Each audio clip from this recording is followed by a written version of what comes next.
দর্শক, কিছু সময়ের মধ্যে রাজধানীর এভার কেয়ার হাসপাতালে প্রবেশ করবেন জোবাইদা রহমান। দর্শক, মূলত রাজধানীর এভার কেয়ার হাসপাতালে গত 2 সপ্তাহের বেশি সময় ধরে চিকিৎসাধীন অবস্থায় রয়েছে বিএনপির চেয়ারপারসন ও সাবেক প্রধানমন্ত্রী বেগম খালেদা জিয়া। গত 23 নভেম্বর হৃৎপিণ্ডে শ্বাসকষ্টজনিত কারণে মূলত রাজধানীর এভার কেয়ার হাসপাতালে তিনি ভর্তি হয়েছিলেন গুরুতর অবস্থায়।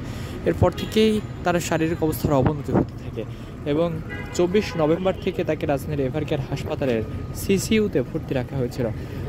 শারীরিক অবস্থার অবনতি হলে আইসিইউ কিন্তু রেডি রাখা হয়েছিল, যাতে যে কোনো মুহূর্তেই বিএনপি চেয়ারপারসন বেগম খালেদা জিয়ার জরুরি প্রয়োজনে আইসিইউতে নেওয়া হতে পারে। এরপরে আমরা দেখেছি রাজধানীর এভার কেয়ার হাসপাতালে বিদেশি চিকিৎসকদের আগমন। বিএনপি চেয়ারপারসন বেগম খালেদা জিয়াকে উন্নত চিকিৎসা দেওয়ার জন্য বিদেশি নেওয়ার পরিকল্পনা কিন্তু অনেকদিন যাবতই হচ্ছিল। তবে শারীরিক অবস্থা অবনতি থাকার কারণে রাজধানীর এভার কেয়ার হাসপাতাল থেকে উন্নত চিকিৎসার জন্য বিদেশ নিয়ে যাওয়া সম্ভব হয়নি। যারই ধারাবাহিকতায় বিদেশের বিভিন্ন বড় বড় ডক্টরেরা রাজধানীর এভার কেয়ার হাসপাতালে কিন্তু এসেছিলেন বিএনপি চেয়ারপারসন বেগম খালেদা জিয়াকে উন্নত চিকিৎসা দেওয়ার জন্য।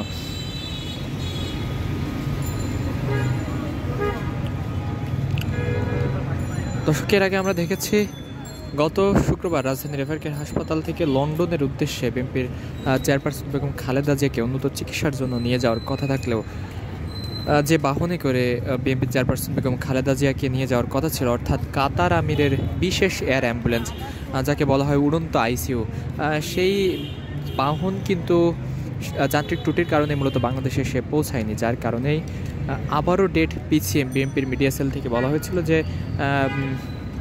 আজ রবিবার অর্থাৎ 7 তারিখ কিন্তু বিএনপি চেয়ারপারসন বেগম খালেদা জিয়াকে উন্নত চিকিৎসার জন্য লন্ডন নেওয়া হতে পারে। তবে কাতার আমিরের পক্ষ থেকে যে বাহনটি অর্থাৎ কাতার আমিরের এয়ার অ্যাম্বুলেন্স না আসার কারণে কাতার আমিরের পক্ষ থেকে কিন্তু জার্মানির একটি বিশেষ এয়ার অ্যাম্বুলেন্স ভাড়া করে বাংলাদেশে পাঠানোর কথা থাকলেও নির্দিষ্ট কোনো তারিখ কিন্তু ঘোষণা করা হয়নি।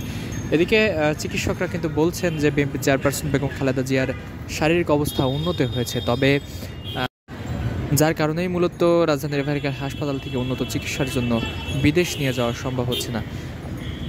এবং আমরা দেখেছি গত শুক্রবারে বিএনপি চেয়ারপারসন বেগম খালেদা জিয়াকে নিতে লন্ডন থেকে তার পুত্রবধূ অর্থাৎ তারেক জিয়ার স্ত্রী, তারেক রহমানের স্ত্রী কিন্তু বাংলাদেশে এসেছেন এবং তিনি বিমানবন্দরে অবতরণ করার পরপরই রাজধানীর এভার কেয়ার হাসপাতালের দিকে কিন্তু তিনি ছুটে এসেছিলেন।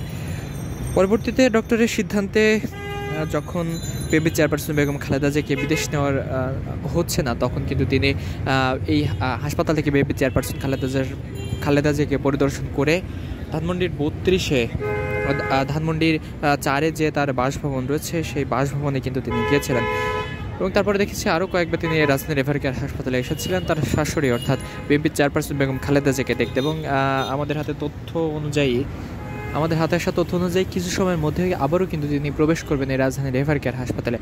যারা ধারাবাহিকতা রাজধানীর এভার কেয়ার হাসপাতালে অতিরিক্ত আইনশৃঙ্খলা বাহিনী কিন্তু মোতায়েন করা হয়েছে এবং আইনশৃঙ্খলার যে সকল সদস্যরা রয়েছেন তারা কিন্তু সতর্ক অবস্থানে রয়েছেন, যাতে যে কোনো মুহূর্তে জরুরি পরিস্থিতি কিন্তু মোকাবেলা করতে পারে।